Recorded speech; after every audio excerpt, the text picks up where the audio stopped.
Welcome to Stories from the Center of the Universe, the podcast about the human experience.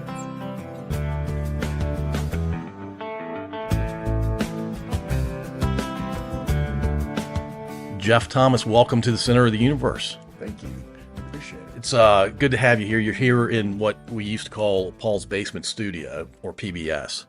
But you live part of the time in Virginia, Central Virginia, and part of the time in North Carolina. I do.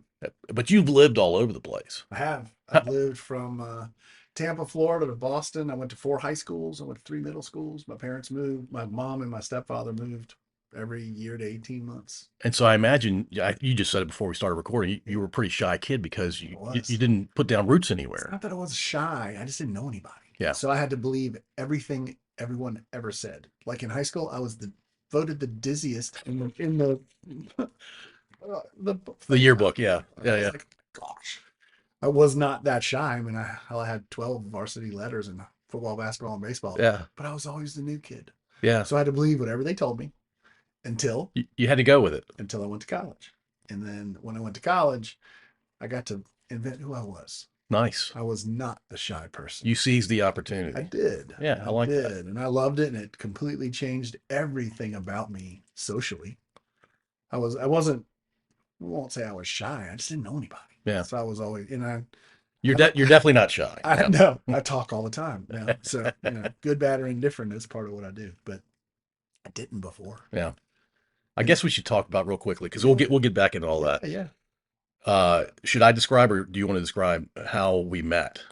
I mean, You I was there when the seed was planted. Yeah. My mom, she knows I have a podcast. I think she's connected to me to maybe 2 or 3 people over the last 5.5 years. So not a lot. Right. Would have been 6 years. That's Yeah. it's been 6. Yeah. Yeah. 6.5 almost. Yeah. Full 6. 2 or 3. I visit my parents. They're both 80. And my mom immediately upon a visit, like 2-3 weeks ago, she goes, "I've got somebody for your podcast." And I said, "Oh, really? Who?" She goes, Governor's Antiques. I'm like, "Sure." She goes, "The guy who runs that, the guy who owns it." I'm like, "I have no idea who that is. He could be 35. He could be 72. I have no idea who that is." But she was telling me about these ballast stones. Yeah. Can you talk about why you got that many ballast stones, and then we'll circle back to the full connection. They were cobblestones. Okay. And she comes in and tells me she needs this many, and I was like, okay. I said, "How do you need me to deliver them?" She goes, "Oh no." She goes, "Just put them in my SVU. I'll unload them." And I was like, "Oh, okay." So I think she picked up like 50 at a time. Each one of them weighs, I don't know, 8, 9, 10, 12 pounds. Yeah, and she's 80. You're right. Your average person does not want to pick them all up. She's like, "I'll be right back." So she leaves and comes back and gets the other half and puts it back in again. I said, "Did you just unload those?" And she said, "Oh yeah, it was easy." I'm thinking, my parents are the same age, and I don't think they could walk to the bathroom. I was like, "And you just unloaded 50 12-pound rocks." I'm impressed. She doesn't put off the 80-year-old vibe for sure. I honestly did not think she was that old. Yeah. She mentioned it. I was like, "No way." I figured she was in her maybe 70, but anyway. Yeah, she's kind of a badass. But she was very nice, and she goes, she's like, "My son does podcasts," we're going to explain why that matters. But And you're like, "Okay, crazy lady." no, I was like, based on what I have going on, one of my customers who was a friend of my father's I'm 55. When I was 5 and we built the building, I remember that lady coming into the store. You knew her for over 4 decades. Yeah. Yeah. But I knew her when I was a little kid, and she's like 4'8", so she's tiny, and I'm like 6'7". So she walks in and she goes, this was back in September last year. She goes, "Jeffrey," and I said, "Yes, ma'am." She goes, "Oh, I want to tell you." We started talking, and she goes, "We need to do a podcast." And I was like, "Whoa, whoa, whoa, whoa." And as we talk about it more, you'll know why I said whoa, whoa, whoa. And your mother was the first person to mention it. Yeah. And I've been very, not uncomfortable. Since the lady who you knew from the age of 5. Yeah. What was her name? My dad called her Shelly. That is not. We'll call her Dr. Shelley. That is straight not her name. We'll call her Dr. Shelley for this. Yeah. Turns out she was a retired physician, and I thought she was like a cold doctor. She used to come in and argue. She was a smoker. She used to come in and argue with my dad in the office. They'd be back to rah, rah, rah, rah, rah, on Saturdays, and then she'd leave and go work on her house. And that's how I remember her for, I don't know, probably until I went to college when I worked for my dad. Yeah. I worked for him every summer because if you wanted to see him, you had to work for him. Yeah. Because that's what he did. Literally 7 days a week, 12, 15 hours a day. If you didn't like the governors, you better like your stepmom. Because you wouldn't see anybody else. So I spent a lot of time with governors. You know, when I was 5, my father paid me with a little piece of paper for a quarter. So it was an IOU to go get a Coke out of the machine outside because we didn't give me any money. I had to clean little showcases. Every one I cleaned, I got one of those little things. And it would take me as a 5-year-old like an hour and a half to squirt it down and wipe it all down. It was glass showcases. Quarter's a decent amount of money back then, right? Yeah. I'm talking about 75, yeah. So yeah, and the only other thing I ever did was about cut a finger off playing with the old shaving knives. When you were a kid. Oh yeah, my father was like, "Stop doing it! Stop doing it! You're gonna hurt yourself." I was like, "I'm fine." Oh, And I cut man. the finger to the bone. I still have the scar, 50 years later. But that's the last time I touched them. Yeah. Also, the last whooping I got at Governor's. So not only did I get a stitch at the hospital, but I got a beating with a belt. You had a couple places when your body worked on. I did, and it's one of the things that I remember. And Governors, if you wanted to know Gary Thomas, you had to come to work. Yeah. They called him the Buzzard. I don't think I ever met your dad. Yeah. And I've been in governors Yeah. a If bunch you of ever went in and there was 5 foot of smoke from the ceiling, Okay. that was him. All right. Gotcha. I had a hardcore. I still do. I get a migraine in 30 seconds. I'm allergic to cigarettes. Oh, wow. So I had to be outside all the time. So I was always toting, lifting, dragging. I couldn't work for him when I got out of college because I couldn't handle The smoke. no. Yeah. Wow. Well, let's talk about governors real quickly. What is Governors Antiques? So And antiques is a little bit of it's a different misnomer. now. Yeah. Now it's Governor's Architectural Salvage. Oh. I changed. Governor's Antiques Ltd is the corporate name for legal reasons, but everything else is now Governor's Architectural Salvage. That makes a lot more sense. So we sell anything that is nailed, screwed, or glued to a building or a house. Architectural salvage. So Okay. doors, windows, manholes, trim, chandeliers, but not table lamps. Right. Okay. And we used to have, oh gosh, art and dishes and furniture and toys, and we just don't. That's not what we do anymore. It's a massive place It is. with lots of really cool things. We got about 6.9 acres, Mm. a couple million items. Tucked back in there. Oh my God. Yeah. I own the field next door, which has 3 acres and 7 shipping containers, 5 tractor trailers, and 20 bumper pull trailers. And I can't even get them on the property because we have too much stuff. Next time I come there, I'd love a tour. It's huge. I can give you one. All right. Yeah, man. I mean, it's kind of hard to fathom It is. how much is going on there. Well, it's different than most, right? Most of them are. There's probably 25 in the country that do what we do. Some of them are more successful than they are because they're in bigger cities and they got fancier stuff, and they have been better on the internet. My father thought the internet was a fad. Swear to God. He may still be right, but so far he's not. When they were doing, gosh, I'm trying to think of I had brain surgery. I'm missing the stupid words. The TV show where the 2 guys from the architectural salvage or from the salvage antique place traveled all over. Oh yeah, American Pickers. Exactly. Yeah. Before American Pickers picked their people, they came to see my dad. Really? My father said, "Smoke a cigarette. The internet's a fad." That was stupid. So he didn't do it. He would have been the American Pickers. Oh yeah. They came here first. Wow. Yeah. So the guy that owns the tobacco company was one of my dad's. The restaurant. Yep. Was one of my father's very best longtime friends and customers. And he knew the producer. He's on the West Coast. He was the largest landowner in Malibu. Wow. Mm-hmm. Wow. And the people that ran the initial production company for that were from LA. Mm. And he had, you got to meet Gary. If your dad gotta just beat had, the buzzer. if he had a slightly different mindset, We'd be jillionaires. Yeah. Would have been cool as hell. yeah, and you would have had a bunch of fun doing it too. God, it would have been great. You could have gone out and done what they I were would have done doing. that when it came with King, because I was already out of college. Yeah. It would have been fantastic. Oh, but my I wasn't gosh. here to know about the conversation. Hey, We were not close. I understand. He was a hard old man. But you ended up taking over the business. I did, and it happened in 2011. My father ended up in the hospital, and I got a phone call from Peggy, who used to work for us. She's in her mid 80s now, but at the time she was his, we'll call her his secretary. That's very generous of me to call her that because he didn't treat her all that great. But anyway, she was there forever. She called, she goes, Jeff. And I was like, oh, well, hey, I'd never spoken to her on the phone ever. Oh, I wow. was like, girl, is everything okay? I said, did dad pass? She goes, no, but he's in the hospital and I think you need to come. Something's up. And I went, okay. So I coached my daughter's softball game. I was the coach, and then got in the truck and on my Yukon and came back up here 4 hours away, rolled in at 1:30 in the morning. Mm. Took me an hour and a half to get inside. It was freezing cold. Oh, wow. I finally get inside and I walk in and my father's drooling on the floor. Mm. Sitting on the side of the bed, drooling on the floor. I was like, oh my Lord, couldn't talk. Mm. But he had diabetes. And I said, it's got to be a sugar thing. Yeah. So I walk out and I asked the nurse, I said, ma'am, I said, what's going on? He's in here drooling on the floor. He's out. I said, have you checked his sugar?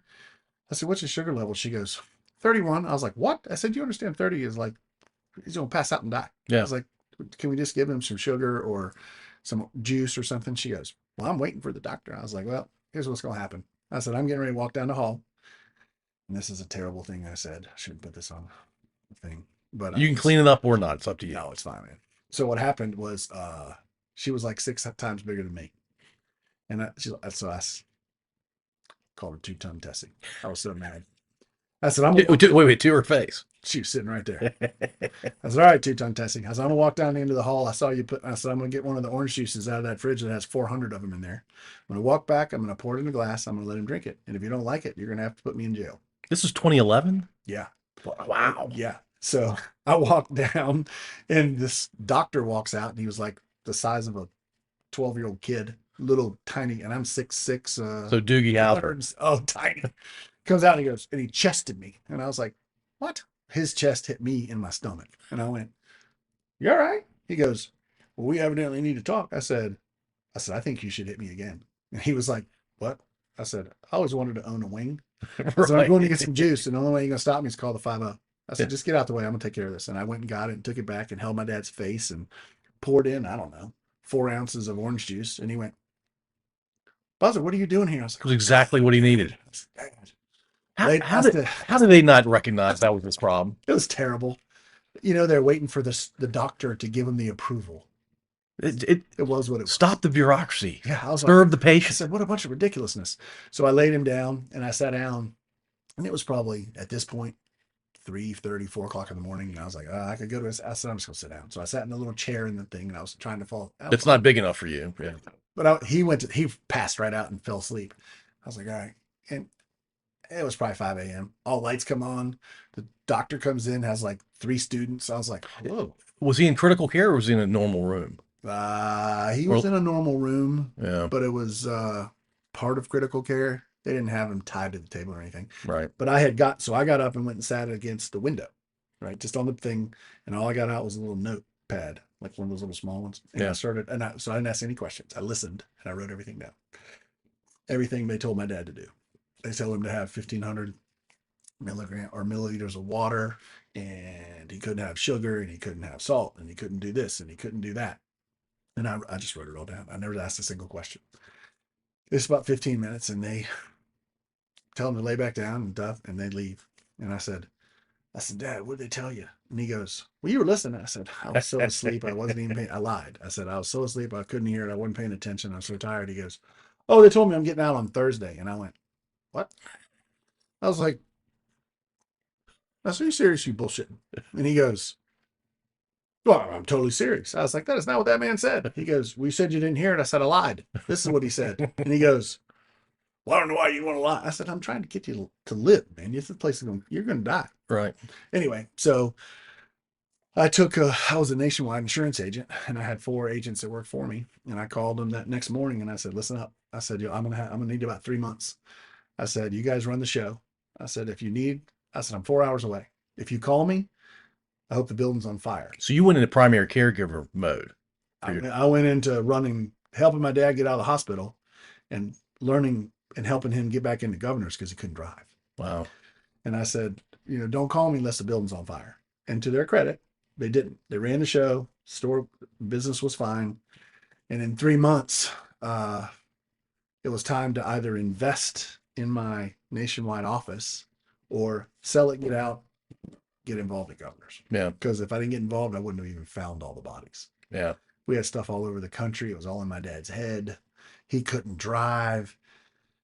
All he did every day, instead of getting up and walking to the bathroom, was piss in his pants and cover the chair and then have wet clothes when we left at night because he never got out of his chair all day long. Wow. He loves some governors. And I figured if I didn't get involved, one, it wouldn't survive, and two, he wouldn't live. So I sold my nationwide agency back to Nationwide. Did you have real interest in taking governors? I had real interest in one, helping my father, and two, figuring out where it was because my sister and I, it was a big opportunity, financial opportunity, Okay, sure. potentially. And I, you're going through a rough marriage, being away from it some Yeah. was a good way to survive. And I did it for those three reasons. And it turns out I've now been married 30 years and I've been with my wife for 33. And we've come around. The one thing that my only regret was that my daughter and I were super close. I coached all her teams and I never missed anything because my dad missed everything when I was growing up. Yeah. He didn't come to us. I played 3 sports for 4 years and he came to one game. In that game, I sat out because I separated my shoulder. I think that's karma for your dad. Well, Working he against your dad. shows up and I went, I mean, we lived an hour away. He could have easily come see my whole senior year and he didn't come to anything. But anyway, we were just different. But my daughter and I were very, very close. And I missed the sports in 8th, 9th, 10th, 11th, and 12th grade. Oh gosh. And it just broke my heart. I didn't miss anything. Yeah. I was the coach. And I had 30 baseball students because I was a pitcher and I taught all the kids how to pitch. Yeah. It was like, I don't know, $20 an hour. It wasn't like I was making money, but I did it and it was fun. And I knew all the families and I ran the baseball program in our town. Yeah, it's a ton of fun. It was great. And I gave it all up to come up here. And I tried to do it, believe it or not, in Mechanicsville, but I couldn't get enough time away from my dad to go back to coaching. Even though I knew all the kids and I knew how to, Yeah. Obviously I can teach pitching. Right. I like to stop when they're 13. When they're 13, they start telling you they know everything and watch too much TV. Yeah, the puberty does that to them. Their ears shut. They'll think they're Yeah. already a professional baseball player. But I like the small ones and it was fun and I don't know, kind of made me feel better about the things that I learned as a kid because I played a lot of sports. Yeah. And I went to, like I said, 4 high schools, 3 middle schools. It's the only way I made any friends was playing sports. Oh, it's a great way to Yeah. have friends, right? You're on the same team. You're going through the same struggles together. You're winning together. You're losing together. Yeah. Yeah. My senior year of high school, we moved. I flew back from here, back to Boston. And it was supposed to be 2 days before school. And I walked in my bedroom and it was a damn thing in the bed. I was like, where's all my stuff? My stepfather goes, oh, pack the rest. We're moving tomorrow. I was like, what? I had no idea. He didn't tell me. My mom didn't tell How old were you? me. 17. Yeah. No, 16. I turned 17 halfway through. So I was 16. I had just gotten it 16 and a half, just got a driver's license. Bought my first Chevelle before they were cool. It was just an old beater. They definitely weren't cool back then. Yeah. It wasn't a fast one. So it was what it was. Yeah. I painted it and did all the stuff on it. It looked like it was fast, but she was not fast. But I went in and I didn't know anyone. I was the new kid. And I decided, you know what? Football's going to be good. So my very first day was the day before school started. They'd been practicing for a month. Walked in as a coach. I said, I'd really like to join the team. And he's like, so our first game is Saturday. This is on a Monday. And I went, and school started Tuesday. I said, I know. I said, but I don't know anyone. I don't need to play. I want to come to practice and meet the people because I literally don't know a single person at this school. And he goes, well, we can go look at the pads and stuff. We gave them all out. And I walk in and he gives me a helmet that looked like Joe Theismann's plastic helmet. And I went, can I wear my own helmet? He goes, it might have been Joe goes, Theismann's right? plastic helmet. And he goes, do you have a helmet?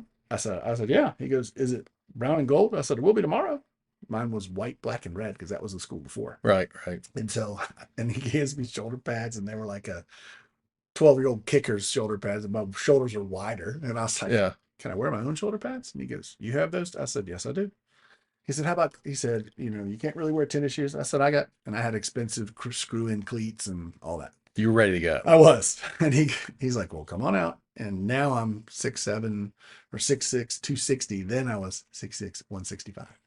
I weighed 100. I was like a hat rack with arms. I just was fast. String bean. Yeah. I was very fast. And I had a high IQ. No, hold on. So you're saying 6'6", 165, very fast. Quantify very fast. 4'4". Silly. That's moving. That's silly. That is moving. And I like to hit, which was fine. So the first day of practice, you go and you run and you do push-ups. Couldn't do them. I was so weak in my upper body. They're like, oh, he's kind of a sissy. And there was a drill where they laid the kids down. Oklahoma. Yeah. One of them gets the ball. The defensive guy's got 2 cones. They blow the whistle. The offensive guy gets up and runs through it before him. He wins. Or runs him over or whatever. Exactly. Yeah. Well, if he runs him over, you're probably getting hit hard because he's already up. Right. And it's, so I'm standing in line. And my high school was, I was the minority. So I'm standing there and the guy turns around and goes, hey, man, you need to be careful. And I was like, what? What are you talking about? He goes, Russell over there is cutting line, and he's our starting free safety. Oh, Russell wanted to introduce himself to the new kid. He wanted to hit the new kid. And I went, okay. He was about 5'9", but he's muscular. He could do some push-ups. Oh, yeah. Talked a lot of trash. He was buff. Anyway, we laid down. The coach is talking, and I was like, coach, just give me the ball. Hold my hands up, laying on my back. Well, when I blow the whistle, I said, I know what it is. I've been playing forever. Just give me the ball. And I said, coach, give me the ball. And he hands me the ball, and he goes, all right. Blows the whistle, and I'm up and at a full bolt, and that kid wasn't even off his knees. Everyone else had run around him, and I was like, that ain't happening. I tucked my helmet down, which is totally illegal now, and I hit him with the top of my helmet in the middle of his face mask. Broke his helmet, popped his lip, knocked him onto his back, put the ball in his chest. I said, you need to learn to cut line better. And you were telling me he was all state too. Oh, yeah, he was a rock star. Yeah. And the whole team was like, oh my God, they're doing the hand pump. Everybody loved you. They did. They're like, holy shit, what did you do? That was the best thing that could have happened. 100%. I had instant friends that day. Only time it ever happened in my whole life. That's an awesome story. I love that. And so being in Baltimore or Columbia, Maryland was great. My very first job, I worked at Meriwether Pavilion. Mm-hmm. Football coach was the head of security. Oh, wow. He hired all of us. Nice. Killer summer job. I cleaned office buildings. I had my own company cleaning office buildings because my stepfather had an office building. So I cleaned them, and I paid 3 of my friends to do all the work. I cleaned my stepfather's office, and I paid those 3 to do all the actual work. You were an entrepreneur. They got $5 an hour, and I got $30 an hour. You know what that's to called? Pay them. Do you know what that's called? What's that? Labor scraping. Correct. And I kept the scrape. But it worked out great. And I gave that business to my sister when I went to college, and she lost it in a month. Oh, gosh. She's a good girl. Just maybe not at that business. Yeah. She liked working at, what was the place they used to sell the sweatshirts? Britches. Yeah. She was a Britches salesperson. She liked working at them all. I'm sure that worked out better for her. Yeah. Oh, yeah. Well, What are you going to do? She did what she did. All right, Jeff, you said the 2 words brain surgery very quickly about 12, 15 minutes ago. I did. Let's get into it. Okay. Where do you want to start? I'll tell you exactly how it happened. Okay. So I was at my sister's, or my parents actually, in Durham on December 29th, 24. So it was the Sunday after Christmas last year. And my stepfather has a blood pressure machine. I was totally healthy. Didn't have a single symptom. He goes, I got to put this on, blah, blah. And he's like 400 pounds, can't get out of a chair, wouldn't shut up. And I went, fine. If I put the machine on, will you stop talking to me? And he's like, yeah. I have never put one on other than go to the doctor for a... Yeah, when they do it. Yeah. But I've never been sick. I haven't been sick in 10 years. I haven't had a cold in 10 years. And so I put it on my right arm. You're supposed to put it on your left. Because your blood goes in on the left side, comes out on the right side. But I didn't know that. I've never been sick. So I put it on and talked my whole time, right? Normally you're supposed to put your arm up. You're supposed to chill. Not me. I was talking to my nephews that go to NC State about football, pouncing my hands up and down. And you had 7 cups of coffee right before that. Yeah. Beer. I had done it all. And I was like, I'm 44 over 22. That's kind of high. Kind of weird. I said, that's strange. So then I leave and I go to my sister's in Durham, and my brother-in-law, who's 5 years younger than I am, he has a blood pressure machine. I was like, that's kind of strange. I said, man, why do you have one of those? He goes, well, Steve, my stepfather got. I was like, oh, I know why you got one. And so I put it on there again. I was like, I'm going to test it. Wrong arm. Yes. Talking to the same nieces and nephews about they were in college and football and bouncing my hands up and down and walking around, talking the whole time while I was doing it. Came back and it was 10 points higher across the board. I was like, oh, all right. We're closed on, this is on a Sunday. We're closed on Sunday, Mondays. And I live in North Carolina. That's when I go home. Basically a long weekend. Yeah, every weekend for 15 years. And so I went to the doctor and I was like, well, might as well go, right? I got free insurance, no big deal. So I go see my doctor, who's definitely in his mid-70s. Got a flip phone, doesn't use technology. I'm in there. He puts it on my left arm, tells me to be quiet, and 112/72, dead perfect. I Yeah. went, told you. My wife's sitting in a chair next to me. I'm standing up. I said, Doc, I have one more question. I said, Julie, what's that word? I got there early, so I was filling out all the insurance All the paperwork. forms, yeah. Yeah. And I got to the bottom and I'm looking at it and I said, she goes, what? I said, what's that word? She goes, So when you say you couldn't, I couldn't read it. It was like fuzzy. I couldn't read the word. Swear to God. I could see it. It was lack of eye focus. No. Okay. I could not read it. I could see the letters. Oh, you saw the words. Oh, yeah. But I could not read the word patient. I was like, Doc, I know it in 3 languages. How come I cannot read it? He goes, we need to get you an MRI. You might have had a stroke. I was like, what? Totally healthy. I'd missed 1 or 2 words at work on Saturday. I forgot the word heart pine. I bet I said it 50,000 times. Right. But I only had 2 hours of sleep. I was tired. I had traveled back and forth. And you get in your 50s, you forget stuff. Holiday totally sucked every year because I drove back and forth multiple times. And it's a 4-hour drive. Yeah. Round trip, it's 8 hours, Now, so I did a lot of driving. So I didn't think anything of it. But I went to the doctor and he goes, you need to get an MRI. And I went, oh, okay. So he tells me to go to the special hospital, which is a brand new hospital in Greensboro that does not have bedrooms. Right. So they do all the stuff. They do all the testing. Everything. On the door, it says CT, MRI, on the paperwork, on their computer system, everything. I'm there for 8 hours. And the girl goes, we don't have a CT machine. I was like, what? What? At this point, it's like 1 o'clock in the morning. I was mad. You've been there 8 hours? Yeah.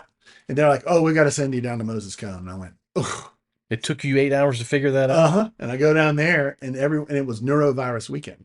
You know what happens when people have neurovirus? Mm-mm. They throw up and shit their pants. So it's disgusting. So one person threw up on my pants. Another dude shit on my shoes. While you're waiting. Yeah.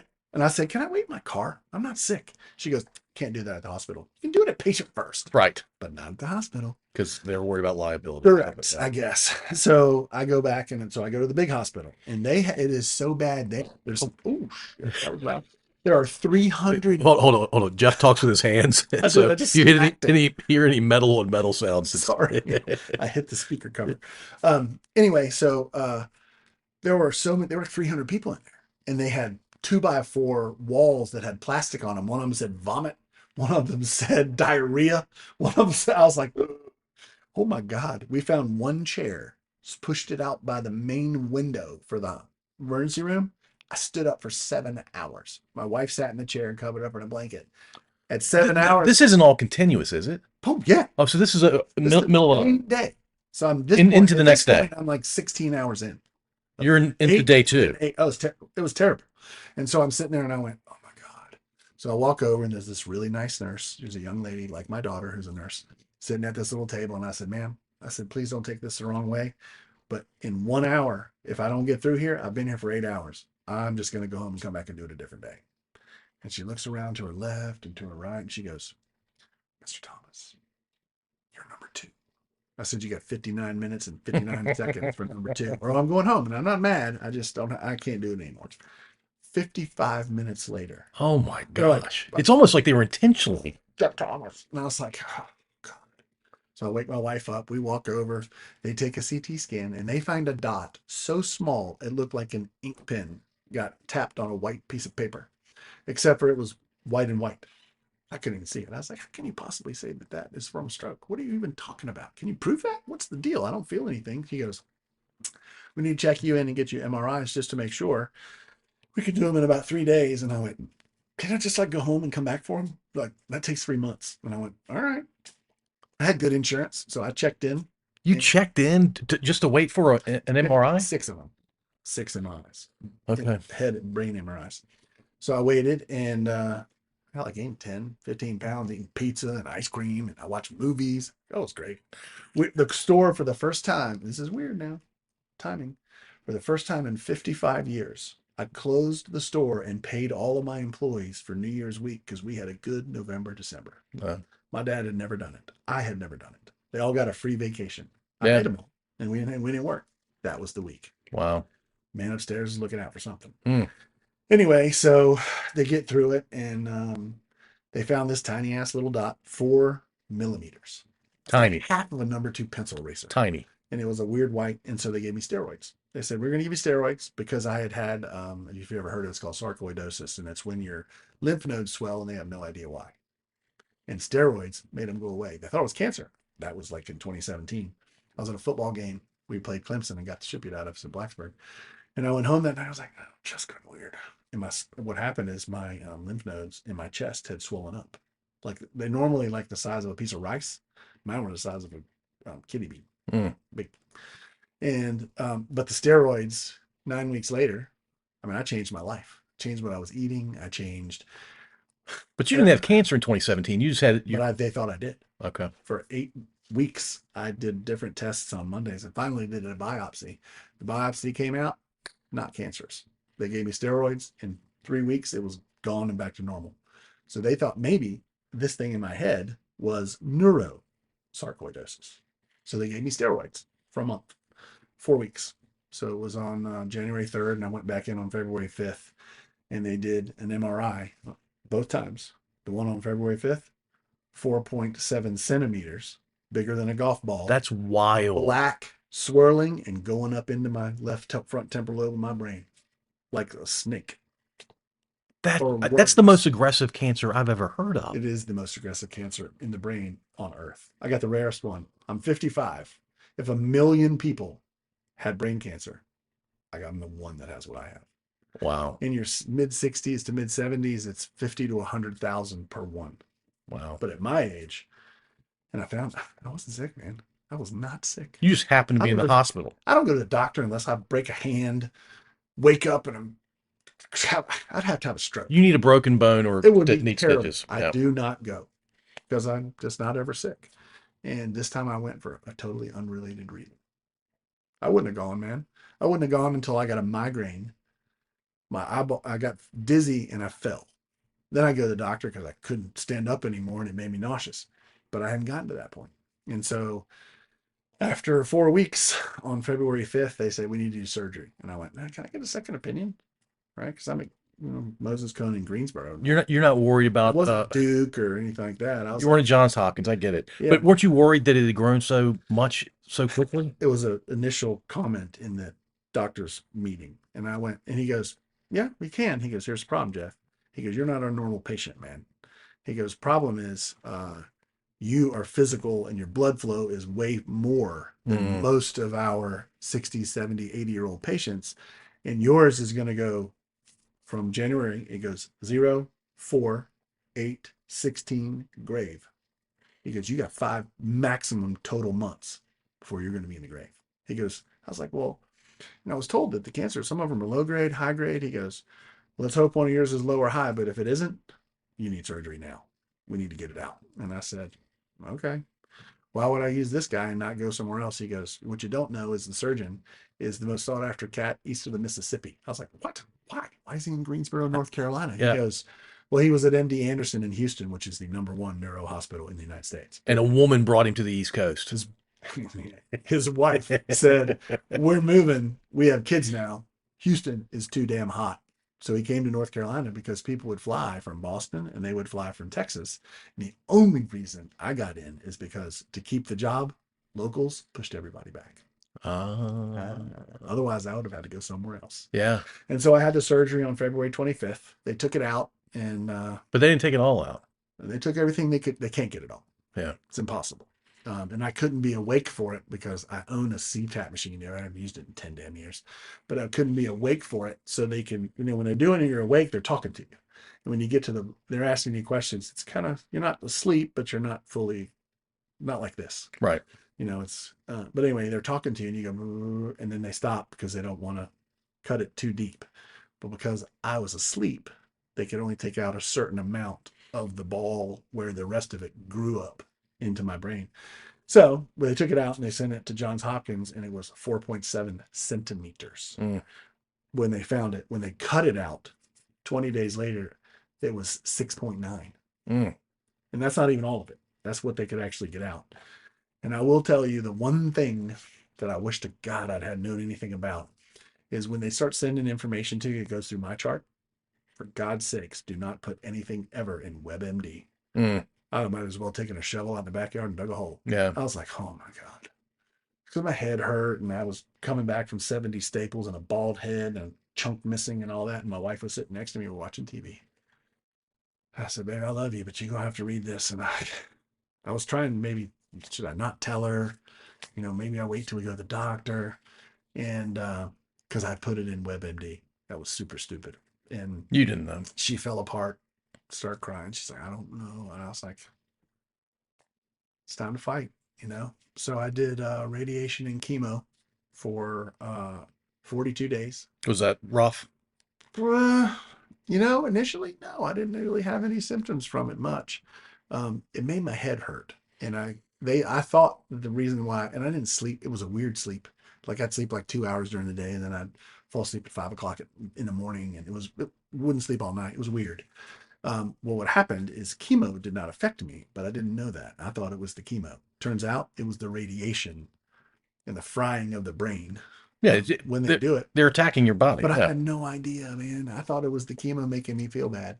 And when I came out of it after, so I did 5 days a week radiation every morning at the hospital, 45 minutes from my house.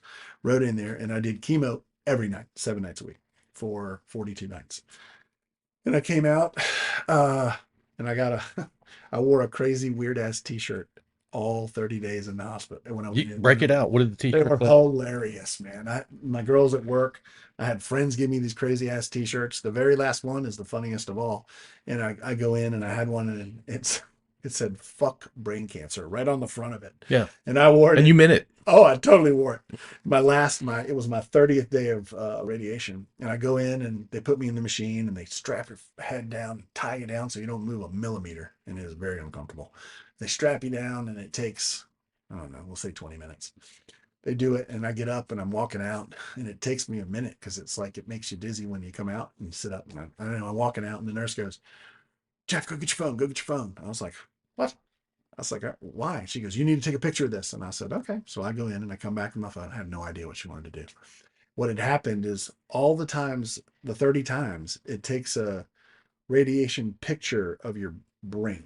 Like your normal brain stuff is purple, but where it's gotten fried, it's like neon green. And it's kind of weird. Yeah. And I was like, another one? She goes, that's not why. She turns it on. It said, fuck brain cancer. It had gone onto the screen for the first time of all 30 t-shirts. And I had some crazy shit. And I was like, whoa. So I took a picture of it. She goes, I've been doing this for 15 years and I have never seen that. And I went, it's fate. Yeah. I told her, I said, I'm a fighter and I'm going to say, fuck brain cancer. She goes, that's one of the best things I've ever seen. They're getting ready to cut it out because they'll cut it out of this. They won't let it be in the hospital's records. Yeah. So I have a picture of it and it was totally cool. And I went out there, you see people come out and they bang the little bell when you finish your cancer. Right. They handed me, it was a mistake. They handed me 2. So it was like a drum set. And she goes, well, it's time. So go ahead and hit the bell. And I played, dun, dun, dun, dun, dun. And the whole place is like, you are not normal. Can you stop doing that? I was like, I got a minute. And I started banging on as loud as hell. And I walked out and my wife goes, I think you're a little different than what they're used to. Yeah. I was like, well, that's at work. I mean, I talk all the time. And this time it was hard though. When I was talking, I was missing words and thinking was different because they had me on these chemo medications and it made everything a little weird. Yeah. So I took about 3 weeks and doctor's visits and whatever. And then I dressed and came back to work because the company. This is what, summer of 25? June of 25. Yeah. Yep. So I had surgery on February 25th and I came back on June 1st. So I missed all of February pretty much because I was going to the doctor back before surgery. So February, March, April, and May, 4 months. And we didn't do very well while I was gone. So I put all of our company on credit cards to make payroll so we didn't go under. Oh, gosh. And when I came back, well, we picked it back up and it did okay, but it never did enough to catch up any of the bills. It ruined all my credit, tore up, can't borrow money against the company, blah, blah, blah. But at the end of the day, my staff has been really good and it's been really great. And we have turned it where it wants to go for the future. My future is different now.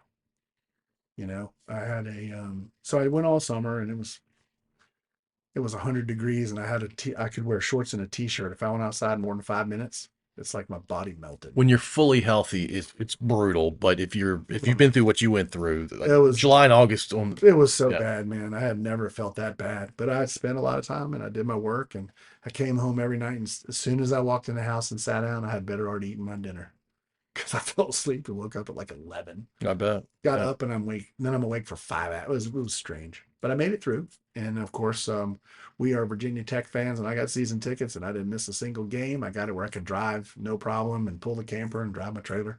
And so we had 7 home games and 2 away games, and You went to 9 I games. went to 9 games. Oh wow. That was too many, by the way. Yeah.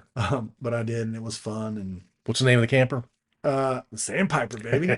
Yeah, anybody that comes, man, it's always at Virginia Tech in it Virginia Tech. It's a big, giant, 41-foot Can't miss it. fifth wheel. You cannot. And I got more music that'll knock your pants off. It's loud as hell. As a matter of fact, the police came this year and said it was a night game. Like Tech Police or like local? No, Blacksburg police came, like not state, but the real police. Yeah. Because it was a night game. And we came back after the night game. We had 100 people at our tailgate. Your tailgate. Music Yeah. loud as shit. But I had it aimed at the end of Virginia Tech because that's where Ah. the camper was. Yeah. Yeah. And it's about 300 yards away. It's loud, like next level loud. Old people are And trying at to sleep. 11, evidently, at 11 o'clock, the 5-0 pull up in their little SUV. And I was standing next to the neighbor's camper drinking beer while other people were listening to music. And there was 100 people at our tailgate. The guy walks up and goes, where's the owner of that camper? I said, why, you need a beer? And he goes, pulls his thing to the side and shows me his pistol. I was like, oh, what's up? I said, it's mine. Why? He goes, you need to turn that music down. You got 59 seconds left to turn it down. Otherwise, you're going to have to take a trip downtown. And I went, what? Why? He goes, you're supposed to turn the music off at 10 o'clock, dude. Yeah. And it was like 11:15. I was like, fuck. So I turned it down and it happened. But tailgating was great. Everything was fine. You know, I wanted to do a clinical trial. I did all this research. And I told the doctor, I said, hey man, because I get a blood test once a month for the rest of my life. I get a MRI every 2 months for the rest of my life. It's the only way to survive what I have. I have glioblastoma, grade 4, wild this, and it's like 4 inches wide. And it is rare. If 1 million people had brain cancer at 55, one has the shit that I have. Yeah. So it's bad, bad stuff. But I found it by accident because most people find them, they're bigger than a baseball Right. or a softball. And when you take them out, they take out your ability to communicate. Can't talk. No talking. No talking, no thinking. I'd rather jump off a bridge. I don't want to live like that. So I was lucky. I found it 100% by accident, man. And in September, I had this customer come in. Like I said, I told you I've known her my whole damn life. And I thought she was a family doctor. This is Dr. Shelley we're talking about. Yeah. Turns out she was a nuclear oncology surgeon in Richmond for like 30 years, like 30 years ago. She said, I want you to do a podcast. And I was like, oh. No. Hold on. How old was Dr. Shelley at the time? Like 90. She's 90 talking about a podcast. I have friends that can't even Right. log into anything on the computer. Honestly, I don't know what a podcast was. I didn't either until I started this. It's Yeah. really crazy. I was like, yeah, I don't know. I don't really talk all that much. She wants to get the word out. I'm having, I don't really, she goes, you've been talking, she put her hand on her phone, or on her watch. She goes, you've been talking to me for 37 minutes. And I was like, I know, but I said it to my doctor one time and it was 55 minutes and the same thing. And he goes, you ain't normal. So, and he's a good friend of mine now. I said, well, Shelly, not her name, by the way. So my dad called her.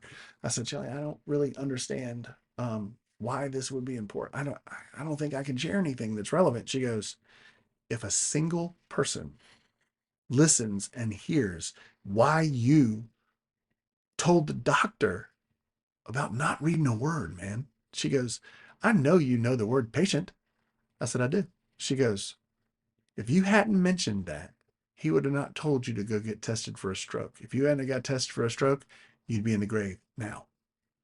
Fact. Yeah. She said 100% guaranteed fact.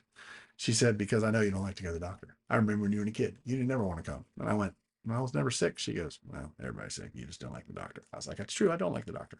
But now that man saved my life. That old man saved my life. and I offered to give him something and he wouldn't take it. From Governors, I only got 2 million items. I was like, you need anything for your house? Do you want a trellis for your wife in your garden? He said, Jeff, you really can't give me anything. And I said, I can give you anything you want. You want a car? I got an extra. I was like, I owe you. I said, you saved my life. I said, I'd be a dead man without you. So what's the lesson here? And look, you and I are middle 50s Yeah. dudes. I don't like going to the doctor either. The lesson is if you are ever doing anything, reading stuff that you have known forever, and it's fuzzy. It's not that it's fuzzy by my vision. It's that I couldn't put Patient together as a word. I just couldn't do it. Yeah. I just couldn't do it. It looked like jumbled letters. Yeah. I was like, oh, what's that word? That's exactly what I asked my wife. She goes, patient. I said, doc. I knew what it was. So if you have a spouse, Yeah. a sibling, a good friend, a parent, a kid, it happens to younger people and they don't realize it. And the younger people can fight it harder than a grown ass adult. But at the end of the day, anyone can fight it better when it's the size of half of a penny or a dot than the size of a softball, man. Yeah. When you take that thing out, bro, what else do you take out around it? Yeah. Quality of life. Everything. Shot. Yeah. Everything. And the term is very short. And most people, I had one of my friends that I didn't know had cancer because they didn't know. They found it in April of last year. She passed in August. 4 months gone. So I was just very lucky. So the indicator was you couldn't put together the word patient. Correct. Does it show up in other ways too that you've heard of, or is it just that was me? I'm the only person I know that has ever had it. Yeah. The other person that has glioblastoma, it's not quite like mine, and hers was on the back of her head, and she only found it because she was working, and this woman ran in our church. She ran the she was like the office manager for the kids. It's not the church. This is my brain. Yeah, it's all good. Words. It's where you take your kids during the week, little kids. It's preschool. Yes. She ran the preschool and she was typing and something happened and like her vision went off and her hands went left. And she had one of her coworkers in it. We need to take you to the doctor. Something's up. Yeah. And they went and otherwise she'd be gone. That's a good coworker. Yep. And they did it and they took it out and she's at 3 years and unfortunately it's moved again. And now it's on the move. So she's doing potential clinical trials because there's no history yet. Yeah. It's what I have has never been beaten ever. Nothing. So what's your current prognosis?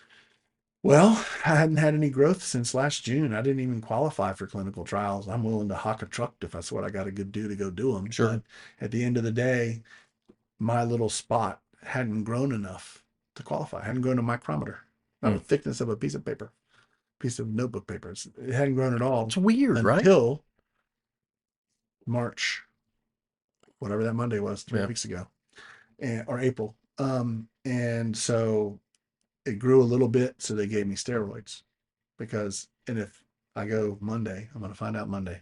I go Monday for my 1 month MRI, not 2. We got an early one. Yeah.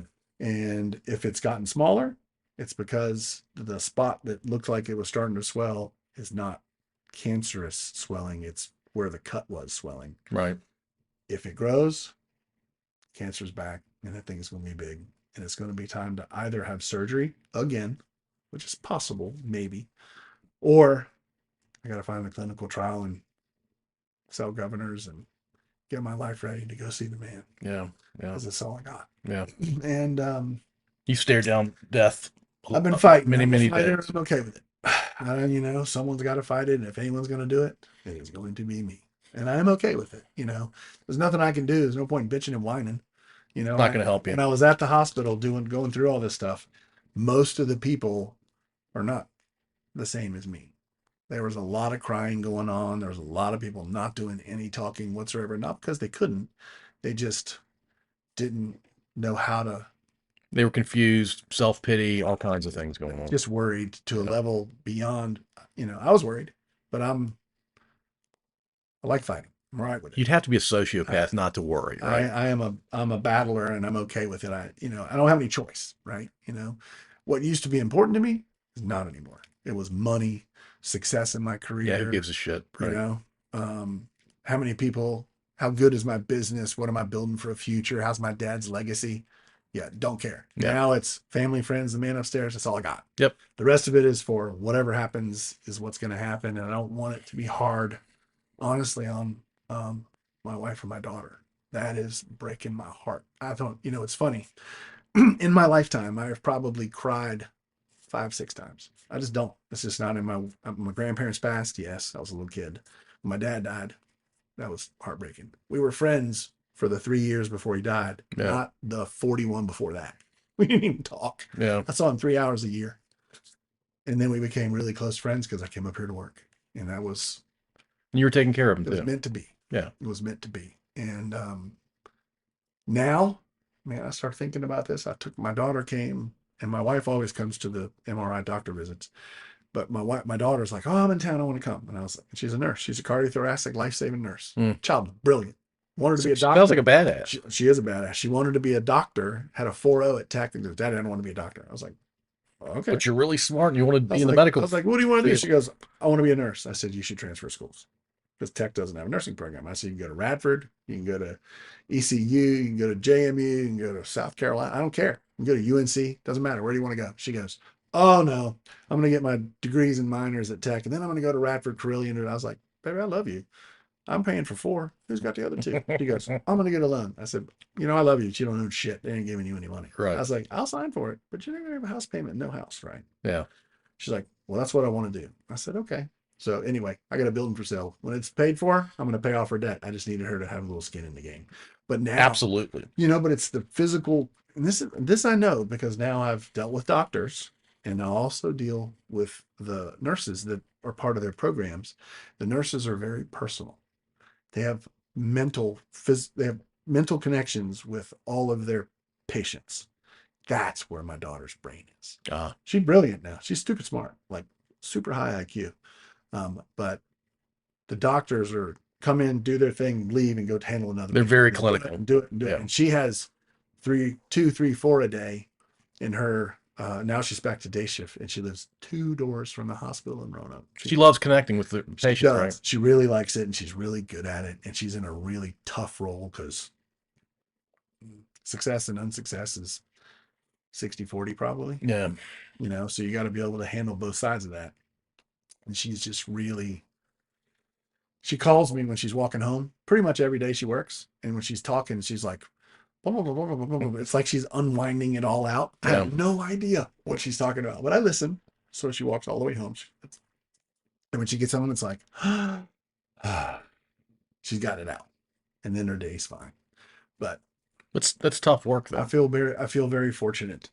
But she was there and they both fell apart when they noticed that this thing was growing. And so hopefully this podcast, someone hears it. That's why you're doing it, right? Reads it and understands, holy shit, I did not read it. I missed a word. I know the word. Like your book here, not finished yet. Couldn't read the word finished. You're like, it's a weird, when it happens, you go, man, I need to get some sleep or something. It's not what it is. If it happens twice, please go to the doctor. Yeah. Just go to your doctor. Go after the first time it happens. Just go to your doctor, man. What's the worst thing you do? Pay your deductible to get something done in the hospital. What's the best thing you do? Live. Yeah. It ain't rocket science, but that's what Shelley, the 90-year-old ex-surgeon, told me to do because she had done 5 surgeries on what I have, and all of them were way past me. Yeah. Big, found it by accident, fell down, got dizzy, and the thing was big as a softball. And they were gone. So, yes. All right. This is awkward transition here. Yeah, man. You talked about your daughter some. Talk about your wife. I was wild. When at college, good thing she didn't know me. I was wild as hell. But I worked at Kmart before Walmart came to the area. Kids, Kmart was the precursor to Walmart. Yeah. Yeah, exactly. But Walmart wasn't on the East Coast yet. Right. So this was 33 years ago when I met my wife. So anyway, but I traveled and opened new stores. So they would take me and 2 dudes and we would go to a town. They put us in a hotel. We'd live there for 2 months. The day they cut to open the store, we left and went somewhere else. Mm. And we would come in. It was an empty brick building, concrete building. When we left, it was a brand new store. And so I did that for a couple of years. And so it was fun. It was a great job. Yeah. I met all kinds of crazy people. Did it in Puerto Rico, did it in Miami, did it. And this was in Lenore, North Carolina, the only place that they don't actually serve alcohol in the whole county. But I didn't know that. Anyway, I was standing there, and the very first day, the guy that ran the program, right, who was the GM, and there was 2 of us under him, made everyone do the electric slide. All of the 40 or 50 people that they hire in the short term to build the inside of the store. So they build a connection. And I had rhythm, but I'm sitting in the back and I had a cup. I didn't even like coffee, but I had a cup of coffee. And this extraordinarily hot chick walks in. Swear to God. She walks in. Caught your eye right away. Oh, yeah, man. She's in tight jeans. And this is in 1993. Okay. So she comes in and she's in tight jeans and like tall women's cowboy boots and got her hair pulled up. She is she's pretty physical. She's a good looking chick. And I went, whoo, I said, I'm gonna marry that one. And then my buddy goes, shut up. Good luck. He goes, shut up. And I went, you'll see. And then we worked and worked and worked. And she was the person that was building the office programs. So I walked back into the office and to introduce myself that day. Yeah.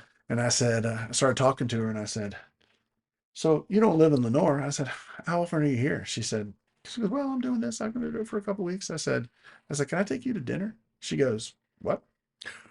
I said, like a date. Would you mind? I said, you're beautiful. I'd love to take you to dinner. I'm 6'7", she's 5'3". Did you know her name at this point? Not. I did not. It was on her little tag, Julie. And I said, I'd love to take you to dinner. She goes, I said, I don't care. I eat everything. I'll take you anywhere you want to go. I don't know anything about this place, but you might. She goes, oh. So we go to dinner. 2 days later, I was dating is a strong term. I was hanging out with another person in the same job I have, a female, and she was in Jacksonville, Florida. And I called her and I said, I'm sorry, but I think I found something. And you knew that quickly. 2 days. Wow. 2 damn days. And I said, I don't want to be ugly to you, but I think I found something that I want to see, and I just don't want to lie. And she goes, she's mad at me on the phone. And I said, oh, okay. So went to dinner. The very first thing we did, she comes up and she goes, I'll drive. I don't drink. And I said, okay. No one drinks in this county. You know that, right? She goes, I did not know that. I said, yeah. So we go to a dance club because she's into country line dancing. I didn't know how to do any of it. I was like, and I have a lot of rhythm, but not country rhythm. I've never really listened to country music. And I said, oh, we'll go. And we go to this bar. It was closed. And I went, oh. So we go to the donut place, Krispy Kreme. Yep. Got a dozen donuts, and the only thing that girl drank for the first 10 years I knew her was water and Mountain Dew. Total. That's the 2 things she drank. So we got a giant thing of Mountain Dew, and we got a dozen donuts. I think I ate 11. She ate 1. That's and how we you talked for like 6 hours, and the connection was there. And next thing you know, I'm starting taking my weekend days that I'm off, and I'm driving she lived in Statesville, which is about an hour and 20 minutes from Lenore. I'd drive there and go to church with her. And I was not religious, man. I didn't know anything about it. We went to church when I was a kid on Christmas Eve and Easter, when you can go in there and carry the candle. My father-in-law used to call that being a CNE Christian. Yeah. Yeah, that's what it was, man. And my dad never even went to that. So I would go with my grandparents. But I didn't know anything about religion at all. But I knew that I wanted to know her. So Yeah. I learned a lot, and I got to meet her parents and her family, and the connection was good. And 3 years later, we got married, and 30 years later, I got a 27-year-old daughter who turned 28 in about a month. And they're all rock stars, and I'm very fortunate. And I haven't always been a good man, but I'm a great man now. Yeah. What's focused to me has changed dramatically in the last, at least even before this. I knew something. It's like I don't know. It's not like I knew anything was wrong, but everything changed. Yeah. And I became very focused on family stuff. I have good friends here that have nothing to do with my family. Right. I work most of the time, man. I got like 3 friends in Richmond Yeah, I get that it. I see. Yeah. It's rare. One of them rents a building. One of them does all my IT. And one of them, technically, I bought his company and he works for me now. But otherwise, I don't go out. I'm tired. Well, now I'm tired. Yeah. Dude, it's weird. So, I used to be a night person. I'd go home and sit down. I watch TV till 1, 2 o'clock in the morning, go to bed, wake up at 7, go to work. Didn't bother me at all. Now, Yeah. You can't do if I that. haven't eaten my damn dinner before I sit down, I'll sit down and I'll wake up at 11 o'clock and the food's still sitting there. I'm like, shit. And then I eat it and then I don't want to get into bed. It's weird. But it's funny. So this thing on Monday, I don't feel any different. I'm prayerful and I'm gonna pray for you. I appreciate it. And I had a woman come in today, totally crazy. And I've known her a long time, but I had no idea that she was a retired pastor. I had no idea.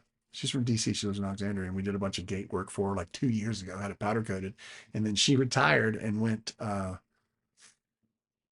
What's the surfing with a has a name? The thing that pulls you in the air. Oh, parasailing. Parasailing. She did that in like Australia, and she traveled all over the world to do it. So she didn't pick up her gates until today. They've been back in our glass shop forever. And she came in and she goes, we were talking about this. She didn't know. Yeah. I haven't seen her Right. since it happened. And she goes, I want to tell you something. I just don't want you to take it wrong. I was like, I don't ever do that. What do you want to tell me? She said, I want to pray for you. And I went, oh, I think that's great. She goes, so you're okay with that? I said, yeah. I said, I do it every day now. I said, I did it at church this weekend. And I don't usually go to church because the loud band noise gives me a migraine now. It's weird. Yeah. But it didn't happen this past weekend because I went back to our normal church in North Carolina. It was good. I saw a lot of people. But she is serious about it. I have never had this. I've never had anyone do it. She put her hands, I took my hat off. I wear a ball cap all the time, like a baseball hat. But she put her hands around my brain and pushed the prayer through that. Odd. It's not something you see every day. Timing is right. Yeah. Timing is right. So, I'm hopeful. If it turns out that it gets smaller, my focus is still different. Now I'm ready to sell governors. So okay. I want out. I want to spend the time with my family and my friends. Yeah.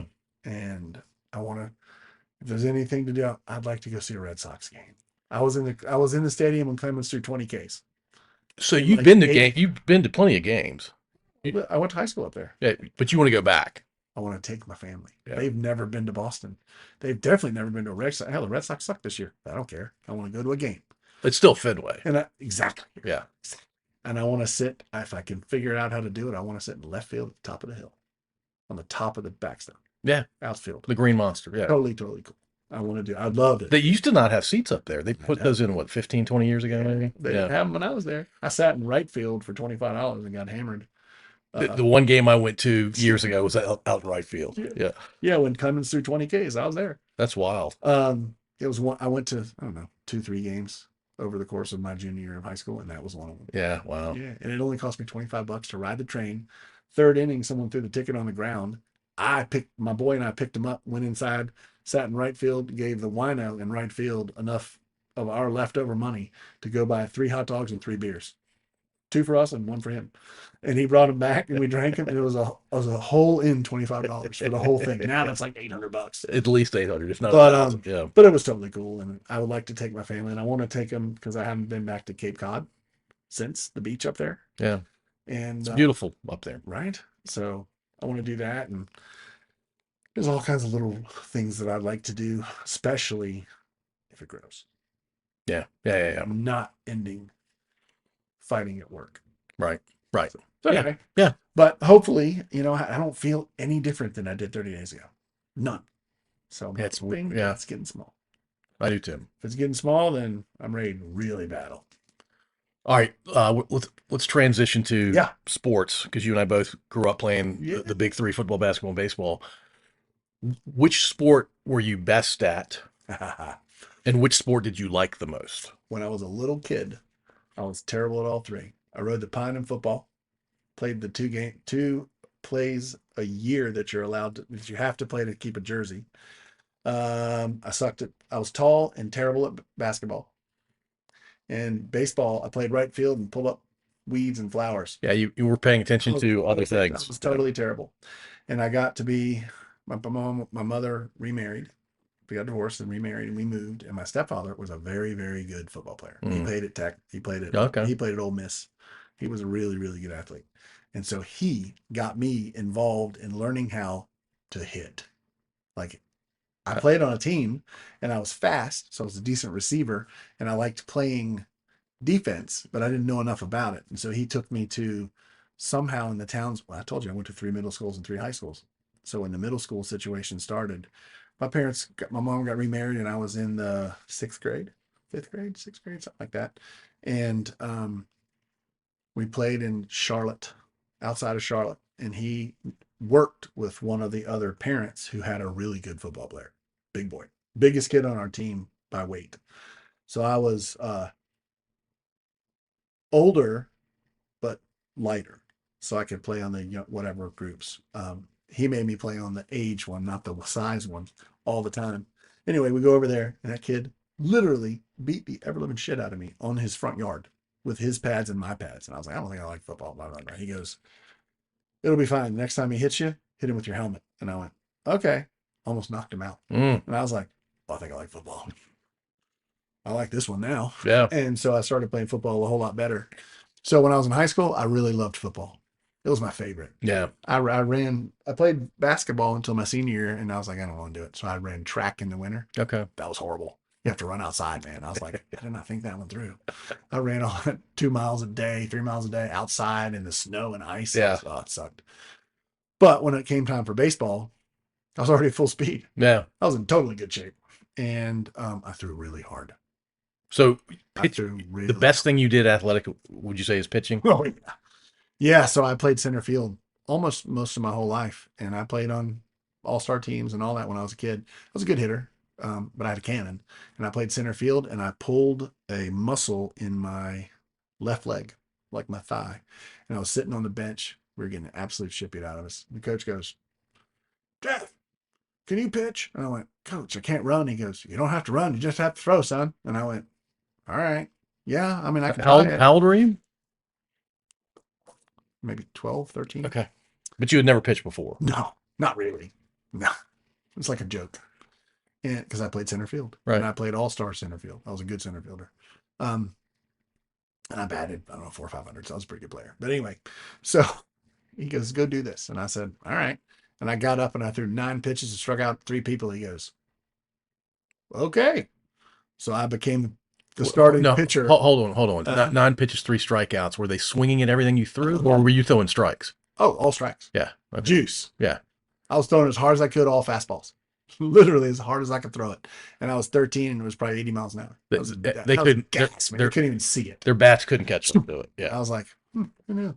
Because I could stand at center field and hit the home plate on a rope. Yeah. I had a cannon, but I had never pitched. And so I became the pitcher on a team that when I was in 9th grade, this is even worse. We moved to West Virginia, and we did not have a football team because it was 7th, 8th, 9th grade. There was no middle school football.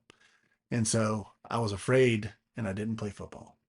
It's my own fault. I should have played. But I was like, I don't know. These West Virginia guys are really pushy. I was a little afraid, blah, blah. So what I did, I played tennis. I'd never played tennis in my whole life. Bought a tennis racket and made the team. And when baseball season came around, it was like, not through the school. It was like the one that goes through there's one here in Richmond now, or in Mechanicsville. Anyway, Yeah. the special team. And they're like, so what do you play? And these 2 kids in my freshman year hit me every single day because I was the new kid. Yeah. And they were all a bunch of hillbilly rednecks. And they hit me in my arm so much that it turned purple and black and yellow. I never told anyone. And that was in started what? The end of August, right? Started school. Right before Halloween, they hit me in school. And I don't know what happened, but I lost my shit. And I had a book about like this. So about an inch and a half thick. Oh yeah, man. I had the science book in my hands, and I turned around and hit that kid square in his face, broke his nose, popped his lip, fell on his back. He deserved every bit. I bit said, of if you it. hit me again, I'm going to kill you. And I wiped the blood off on his shirt, went into Spanish class and sat down. And I got paged. Drop down to the principal's office. And I was like, all right, fuck it. And I got up and I went to, and this is back when they had the paddle on the wall. Oh, yeah. To spank you. Sure. And I walk in, the principal's this enormous man. He goes, Jeff, why did you hit him with a book? I said, that boy's been beating me up for 2.5 months. I've told my teachers, y'all didn't do a single thing about it. I'm done getting beat up. I said, I hit him in the face with a book, and if it had killed him, I'm young enough, I'm not going to jail. Right. He was like, holy shit. Okay, I don't know what to do with it. If you got to spank me, do it. Do what you got to do. He goes, I got to call your mom. I was like, I don't care. Go ahead. And my mother was hardcore. She drove a Datsun back in the day when they were not cool. And I don't think Datsuns were ever. It was a total piece of shit. Yeah. And I rember that she flew up. I could hear it coming. She pulls up the brake, skids up against the curb, comes coming in, throws her cigarette down. She goes, be quiet. It sounds like a movie. I didn't say a word. She goes into the principal's office. She goes, why are you suspending my son? And he goes, he broke a kid's face with a book. She walks out and she goes, you hit someone with a book? Have you lost your mind? Blah, blah, blah. I said, did he tell you why I did it? She goes, why'd you do it? And I pulled my arm up and it was purple and black. And she goes, what is that? I said, do you remember I told you I was getting hit at school? She goes, I thought you were kidding. I was like, do I look like I'm kidding? Yeah. She goes, she walks back into the principal. She goes, we're going to leave. How many days is he suspended? And she goes, 3 days. I'm so sorry. She goes, don't worry about it. He's a straight A student. We'll be back in 3 days. Comes out. She goes, let's go get some ice cream. And my mother and I became really tight. Wow. That was when it happened. Yeah. And so baseball season. So we get through the winter. Baseball season comes. And it's time to try out. And we had enough people to go. 2 of them. We had to have 2 teams. And everyone tries out and the coaches pick all the teams. And so those 2 ding dongs, the 2 of them hit me. I only hit one of them in the face. The other guy ran. Did you hit that guy in the face because he was worse, or because he just had to be standing close? And he's the one that hit me. Yeah. And I turned and I hit him as hard as I could with a giant 2-inch thick book, and I broke him. And then he didn't talk to me for a long time. I bet. And anyway, so baseball comes, and the coach is like, "Who here pitches?" I said, "Oh, I pitch." And he goes, "What do you throw?" I said, "What do you need me to throw?" He goes, "Strikes." I said, "Sure." So I get up, 84 miles an hour, so juice, man. And you were only in 9th grade? Yeah. It's batter, and I only threw 90 when I was a senior, so I was pretty already throwing hard. Anyway, the first kid, the one that hit me, comes up and he's like the 3rd batter. And I had thrown all strikes. Finally goes, "Can you just throw up some balls to hit? This is like batting practice. I'm trying to figure out who can hit." And I was like, all right. So I threw in strikes that were slow and they hit them. These 2 ding dongs came up. The first one, I hit him dead ass in the side of his helmet with an 80 whatever. I mean, I threw it, almost lost a shoe. I threw it so hard. It might have been 90. It was absolute gas. Hit him in his head. He falls down, gets up, runs down to first base. I walk out to the end of the dugout, or out to the end of the mound, and went, snap my glove, and the catcher throws me the ball back. The next ding dong gets up, and I hit him just under his ribs with the same shot. And I mean, that was gas. You wish you'd hit the first guy right there. No, the helmet was better. Oh, you like the helmet? Oh yeah, it rung him up, gave him a migraine. But I lit him up and I hit that kid. And he's like, oh. He runs down to first base, and I went. And then I threw all strikes to the rest of the batters, just like they asked me. Then the ding dongs come up for their second time around, and the first one hit him in the head again. And I mean, I hit him so hard, knocked his damn helmet off. I'm surprised he came to the plate. He gets up and cries going down to first base, and he was a very large guy, never crying. He was the bully at school. Yeah. And I lit him up. He runs down, and I went. They threw me the ball back. The other guy comes up, and he was a better athlete.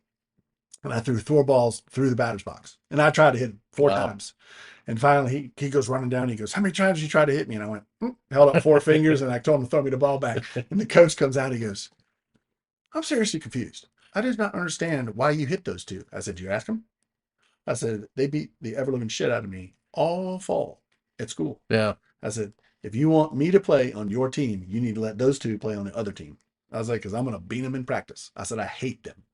I said, "I don't have any." I said, "I never fuss, never fight. Yeah, did a little jerk. No one else knows me. But those 2, I hate them." He goes, "Well, one of them's the other coach's son." I was like, "Good. He'll play on the other team. And when he comes up, I'm going to beat him in a game. Just know it's going to happen." He goes, "Jesus Christ, I don't know." And he did. He said, "Jesus Christ, I don't even know what to do with this." And I was like, "You can either pick me or not pick you. If you don't want to pick me, I'll go play on another team. It doesn't matter." Right. He goes, "You throw really hard." I was like, "Yeah, so here's what happens. If your pitcher is bad, you lose. if your center fielder is bad, you got 9 other kids that hit the damn ball. Right. Or 8 other kids that hit the ball. It's your call, coach. You're a better coach than I'll ever be because I'm not a coach. And he goes, okay. And of course, I got picked. No, of course. And the other two played on the other team, and I hit them all the time. But they left me alone.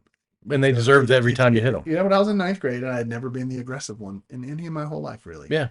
And then when we moved from West Virginia, we moved to for Florida. And I had plenty of great friends, and I would have gone to the new high school with my friends, and then we moved to Boston. And they called me a redneck. I was like, have you ever seen a redneck? Because I am not a redneck. I was like, what are y'all? You guys don't know what you're talking about. I was like, you guys just smoke cigarettes in the parking lot. I don't know what to tell you. But it was pretty funny. In our high school, won 5 consecutive 5-star straight titles of baseball. So as a junior, I played JV. Which is crazy. I threw like 91. That's crazy. Yeah. I mean, I threw like 4 no-hitters. I was playing against kids. Yeah. I got a varsity state letter playing JV. That's weird. It was crazy. And then I moved to Maryland, and my coach was bad. He made me throw all the time. And I ended up getting, it's like my shoulder got tired. Yeah. I didn't hurt. I just would throw 60 miles an hour. I told him, I said, something's going on. He's like, just throw the ball, man. I went, I think you made me throw too much. Something's up. And Did you tear something? No, just swole up. Yeah. I couldn't throw a ball for 6 weeks. Wow. That was bad as a senior. Yeah. It cost me my college ride. That's really bad. Yeah. I was like, and then I went to Tech and walked on and got my ride back. But I used it for fun. Yeah. Joined a big fraternity. Changed my life. I think you're supposed to have that kind of fun in college. I have a business degree, 2 of them, and I didn't learn a damn thing. I learned how to be social.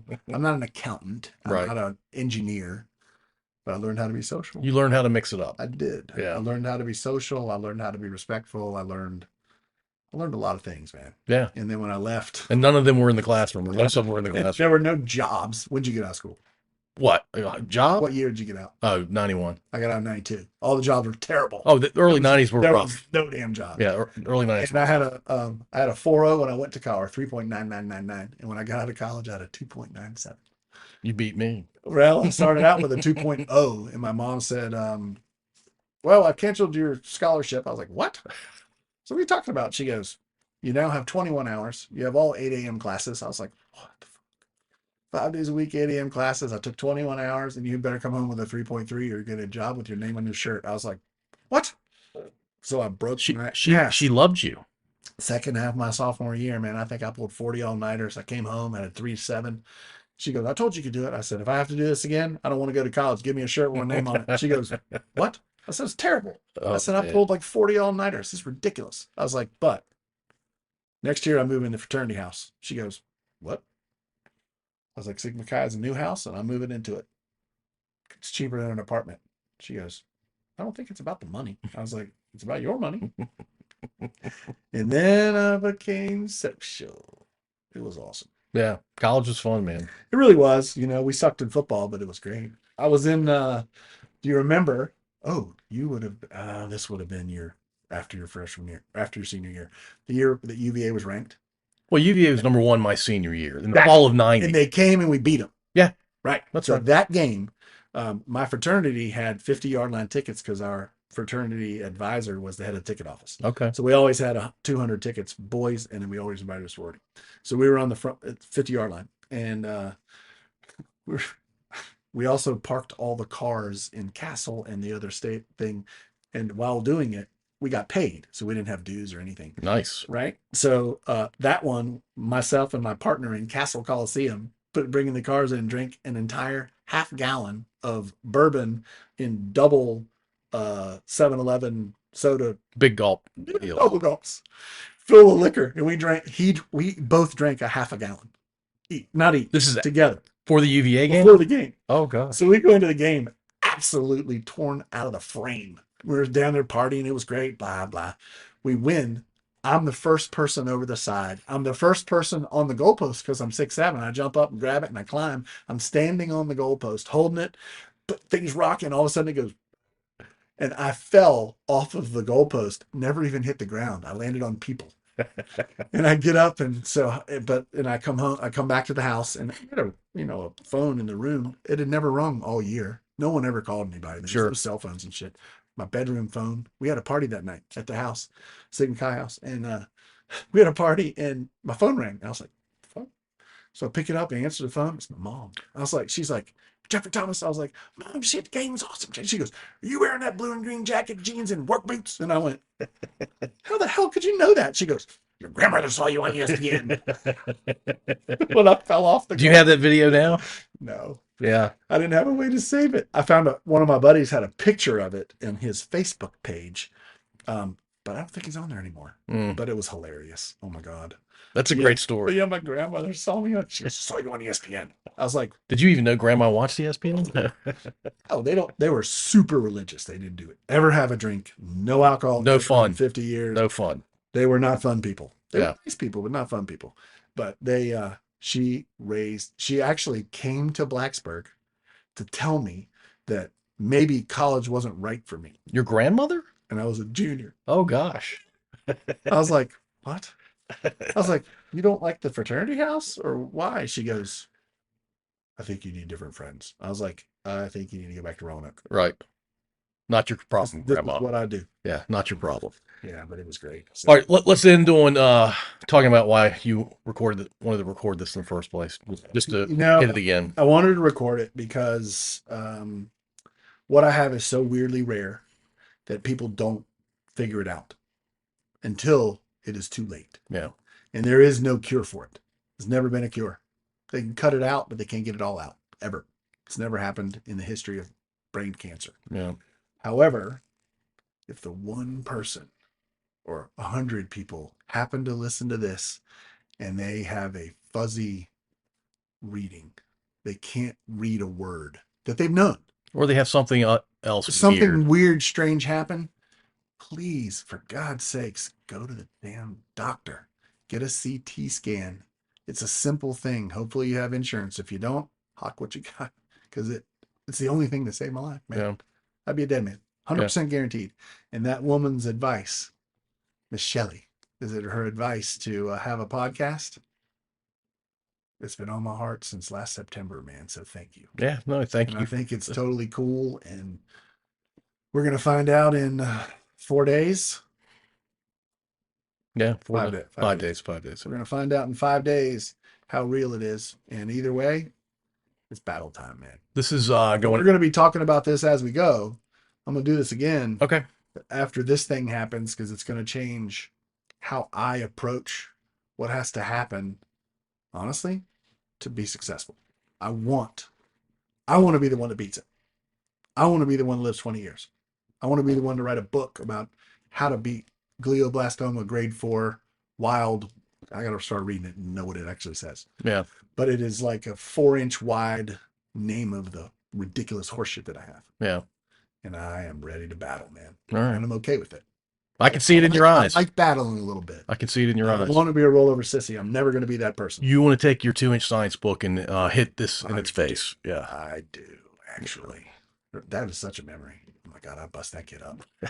I had never hit anyone in my whole life. He deserved every That bit is of the it. very first person I ever hit in my whole life, other than sports. No, I In understand. pads, that was a little different. Yeah. Very first person. And there haven't been maybe 3 in my whole life. You got to send a message to the bullies, man. You do. Yeah, absolutely You do. do. All right, Jeff, appreciate you doing this, man. It was awesome, bro. Thank you. Thank you for listening. If you enjoyed this episode, please subscribe to wherever you listen to podcasts. We'd also really appreciate if you'd rate and review us. You can find us at scodupodcast.com.